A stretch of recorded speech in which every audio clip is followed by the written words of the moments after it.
terutama hari Jumat Wage, apalagi di bulan Suro, Jawa, bagi masyarakat Pati, Jawa Tengah terasa angker dan menyeramkan.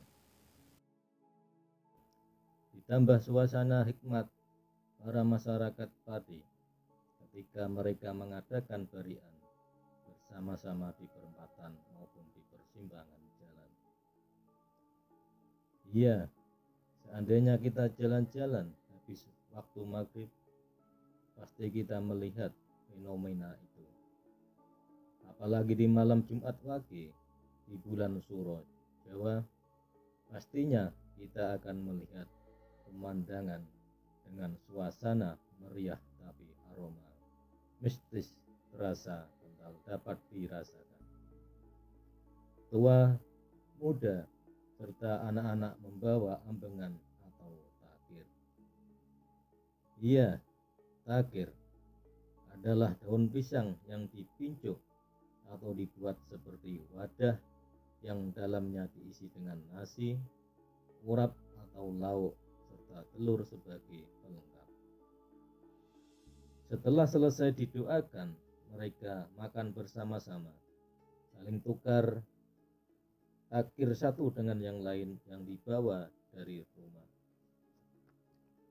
Barian merupakan tradisi yang dilaksanakan secara turun-temurun yang akhirnya menjadi suatu adat atau kebiasaan di dalam masyarakat. Setelah mencari dan bertanya apa arti barian, beberapa sumber mengatakan bahwa kata dasar barik berasal dari bahasa Arab yang berarti barokah atau berkah. Barokah atau berkah mempunyai arti semoga menjadikan bertambahnya kebaikan-kebaikan. Dan menurut bahasa Jawa kuno, barik mempunyai arti baris, yaitu berdiri atau duduk berjajar. Tradisi barian di desa-desa di wilayah Kabupaten Pati, Jawa Tengah memiliki arti tersendiri bagi warga atau masyarakat Kabupaten Pati. Selama ini saya meneliti apa tujuan dan maksud barian yang diadakan oleh masyarakat Pati. Mungkin ada sebagian masyarakat Pati yang kurang tahu atau tidak tahu sama sekali apa maksudnya melakukan barian di malam Jumat Wage, apalagi malam Jumat Wage di bulan Suro, Jawa atau Hijriah dalam bulan Islam. Kadang kita bingung, memang dalam bulan Suro atau Hijriah kalender Islam ada sama-sama peristiwa besar. Contoh dalam bulan Islam Hijriah ada peristiwa selamatnya kapal Nabi Nuh alaihissalam dan masih banyak lagi peristiwa-peristiwa sejarah Islam yang lain. Tapi kali ini channel Haryono Sam akan membahas peristiwa besar yang terjadi di Kadipaten Pati, tepatnya pada hari Jumat Wage di bulan Suro, Jawa. Ada peristiwa apa itu? Masyarakat Pati harus tahu karena adat barian yang dilakukan di malam Jumat Wage, apalagi di bulan Suro itu mengandung sejarah yang besar. Memperingati hari geblak seorang tokoh besar, sang pemimpin Kadipaten Pati, yaitu Adipati Pragolo II. Kenapa dengan beliau? Sebelum lebih lanjut membahas peristiwa besar itu, mari kita bahas dulu apa itu arti geblak.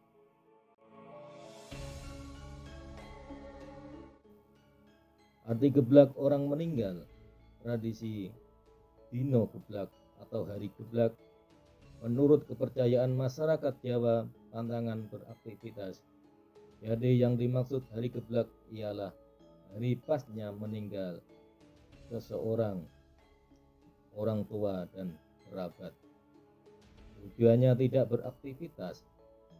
Pas hari geblak bukan tidak lain menghormati suasana bergabung ataupun bersedih pada waktu dulu pas meninggalnya.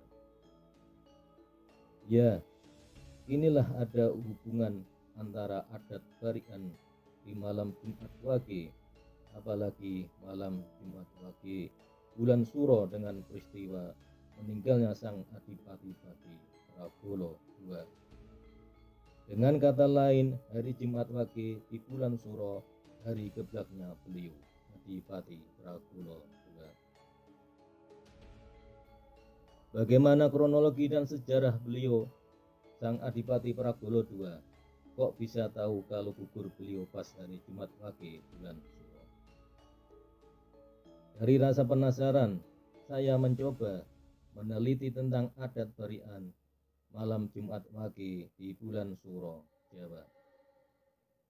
Saya awalnya meneliti peristiwa besar yang terjadi di Kadipaten Pati, yaitu Perang Puputan, perang penghabisan antara Pati yang dipimpin oleh Adipati Prabowo II dan Mataram yang dipimpin oleh Sultan Agung Hanyokrokusumo. Sebenarnya mereka berdua masih ada hubungan kerabat, yaitu saudara ipar dalam serat Salasilah para leluhur Kadanurejan 1899 164 menyebutkan bahwa Raden Ayu Retno Jinoli adalah Ratu Mas Sekar atau Raden Ajeng Tulak, tercatat sebagai adik Sultan Agung satu ibu, yaitu Ratu Mas Hedi. Ada banyak versi tentang silsilah dari Adipati-pati Prabowo II yang tertulis di serat Salasilah para leluhur Kadanurejan 1899 163, 64 dan 201-8 adalah Kiai Ageng Ngerang I berputra Kiai Ageng Ngerang II, Kiai Bodo Panjang, berputra Kiai Ageng Ngerang III, Ki Buyut Pati, berputra Kiai Ageng Penjawi atau Kiai Ageng Pati, berputra Adipati-pati Prabowo Pati I, berputra Adipati-pati Prabowo II. Haji Ndegrab dan T.H. Pegawut di buku Kerajaan Islam pertama di Jawa, terjemahan Jakarta Pustaka Utama Graffiti, menceritakan pemberontakan Kadipaten Pati terhadap Mataram di era Sultan Agung. Adipati Prabowo II beristrikan Raden Ajeng Tulak atau Ratu Mas Sekar, atau ada versi lain menurut salah satu dosen di perguruan tinggi di Yogyakarta, kalau Ratu Mas Sekar itu adalah Raden Ajeng Retno Jinoli, yang sewaktu meninggalnya suaminya Adipati Prabowo II dinikahi oleh Syekh Jangkung, yang merupakan adik Sultan Agung.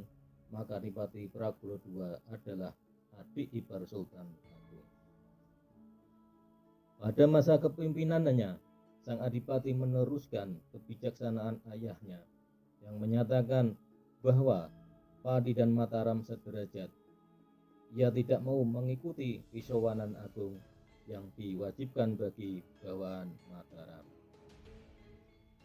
Awalnya Sultan Agung masih membiarkan ketidakhadiran adik iparnya itu. Daerah Pati termasuk wilayah basis kekuatan bagi Mataram dan kadipaten yang paling kuat, karena satu-satunya wilayah yang belum terkalahkan.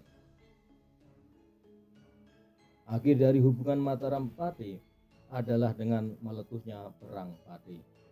Penyerangan Pati ke Jepara karena sebuah konflik. Namun oleh Patih Indranata, Pati dilaporkan akan memberontak dari Mataram. Akibatnya Sultan Agung memutuskan untuk menyerbu Pati dari 3 penjuru, yaitu timur, selatan, dan barat. Ratusan ribu prajurit Mataram dikerahkan untuk menghancurkan Pati sebagai senopatinya Mataram menuju Temenggung Alap-Alap. Pasukan dari arah timur yang dipimpin Adipati Martoloyo membawai pasukan mancanegara, salah satunya pasukan dari Sampang, Madura. Maka sekitar daerah Juwana yang dijadikan base camp sekarang ada nama desa yang bernama Sampang. Pasukan Mataram dari arah selatan dipimpin oleh Pangeran Madura yang membawai prajurit Kedu, Bagelen, dan Pamijen. Pasukan ini mendirikan tenda-tenda berkemah di kaki Gunung Kendeng sekitar daerah Cengkal Sewu sebelah selatan Pati. Pasukan dari arah barat dipimpin oleh Bupati Sumedang yang membawai pasukan khusus berkuda. Pasukan ini mendirikan barak di sekitar wilayah Mataraman, Wargorejo sebelah barat Pati. Terakhir, keluarga raja yang memimpin pasukan Pamejagan Mataram pengawal pribadi terdiri dari 2.000 prajurit. Dalam pertempuran ini, Adipati Pragolo II dibantu oleh 6 temenggung. 6 temenggung tersebut yaitu Temenggung Mangunjaya, Adipati Kenduruan, Temenggung Ramananggala, Temenggung Tohpati, Adipati Sawunggaling, Temenggung Sindurejo, serta seluruh rakyat Pati. Pada catatan Heijin de Graaf menuliskan bahwa pada hari Jumat Wage, tanggal 4 Oktober 1627 Masehi, Adipati Pragolo II gugur setelah tertusuk tombak Kiai Baru milik Sultan Agung dan dikebumikan di Sendang Sani. Dan ada versi lain bukan di situ makamnya. Wallahu a'lam. Terus apa hubungannya kematian sang Adipati Pragolo II dengan barian di malam Jumat Wage di bulan Suro? Jawab, selama ini saya mencoba mencari alasan kenapa barian yang diadakan di setiap perempatan jalan atau persimpangan jalan pada malam Jumat Wage dan puncaknya pada malam Jumat Wage di sasi Suro atau bulan Suro hanya dilakukan di daerah atau sekitar Kabupaten Pati saja. Saya teliti kemungkinan masyarakat Pati menghormati gugurnya sang adipatinya, yaitu Adipati Pragolo II. Ya, tanggal 4 Oktober 1627 saya mencoba menanyakan teman-teman yang pandai atau ahli ilmu hisab dan falak. Dan mengejutkan, ternyata bulan Oktober tahun 1627 Masehi bertepatan dengan bulan Muharram atau bulan Jawa, sasi Suro. Tetapi agak selisih sedikit tentang tanggalnya.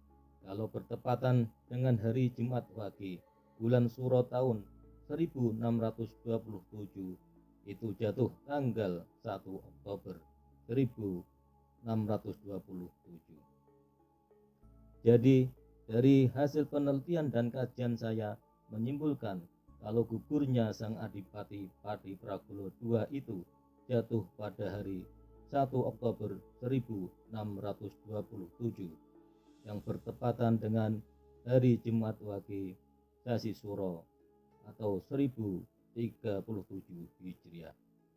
Dan hari Jumat Wage sasi Suro ditetapkan sebagai hari geblaknya masyarakat Pati. Salam budaya, salam sejarah, rahayu, rahayu, rahayu.